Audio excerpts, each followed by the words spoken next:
I was on Saucecast yesterday with Adam and an interesting panel. We had some great discussions about dating and relationships and women who want kids and women who don't want kids and how they'll feel in 20 years. And I thought this was an interesting TikTok that got a lot of play on this very topic, and I want to get your take on it. I'm going to let it play in full. I think it's important, very, very important conversation. Then we'll talk about it. My body belongs to a man I haven't even met. Yeah, okay, here's the thing. She's 100% correct. I don't want children. I've been saying that for 10 years now, and I have PCOS, so my reproductive system tries to kill me once a month. Or more. Giving birth and having a child is my literal worst nightmare, and my doctors know that. They're fully aware of the fact that I want nothing to do with having a child out of my body. If you do, great, good for you. And you know what option has never been brought up to me, even though I'm on 2 forms of birth control at the moment? Tying my tubes.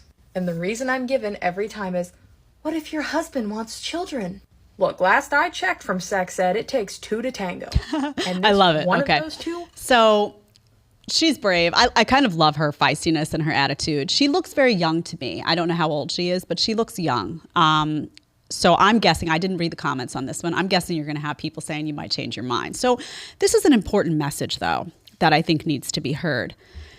There are women in this world who don't want kids.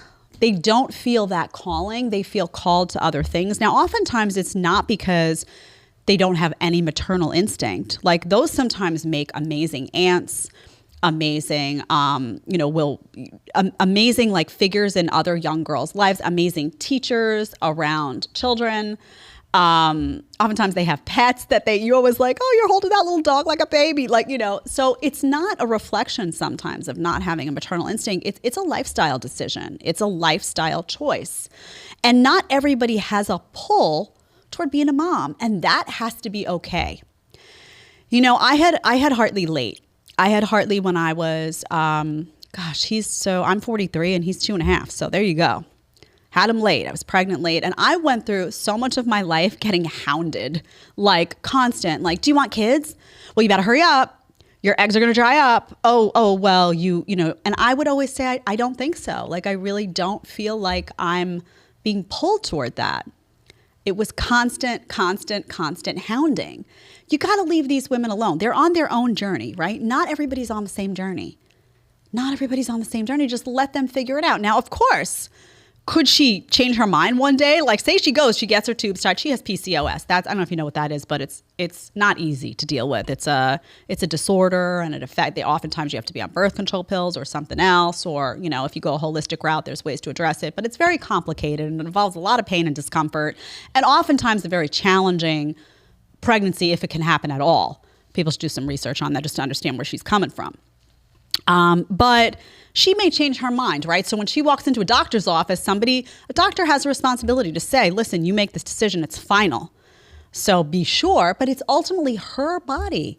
And what drives me crazy about this discussion is the pressure and the assumption that everyone should have children. Not everyone should have children. Now, look, for me, it worked out differently. I met somebody. I changed how I felt about it. I was never going to get my tubes tied. I was always open. Even though I didn't think it was for me. I was open. And now it's like I'm mom above all else. So people can change their minds. They can meet a partner, feel differently, all of that. These are her mistakes to make. But I will tell you that when you have a woman out there who says she doesn't want kids and all you do is hound her over and over again, it's going to make her be on she's going to resist even more. She's going to play that devil's advocate. She's going to push back even more because you're bothering her. Let her figure it out for herself. It's okay to choose a different way of life. And maybe, look, I said yesterday on Saucecast, I said, I think that women who get to the age of you may feel this way young, she's very young. You get to the age of 50 and you decided not to marry and only focus on career and you decided, not to have kids. I do think that a lot of those women wind up feeling like something's missing. Not all, though. Some of them are really happy not having kids. Some of them look at their friends who have kids and don't want that lifestyle. Some of them don't want it at different stages of life. Of course, there's a biological clock with women and there's, eggs and all this involved that men don't have to think about in the same way. But you're not going to get somebody to change their mind. This is the memo. You're not going to get somebody to change their mind by harassing them about it. That's where she is today on kids. That's how she feels. There's tons of women who feel like that. Let them be. Let them do their thing. Let them figure it out. Some of them will change their minds. Some of them won't. And if they don't, they're not meant to be a parent. Last thing you need is a woman having a baby and being angry about it and resentful about it. That helps no one, especially that kid.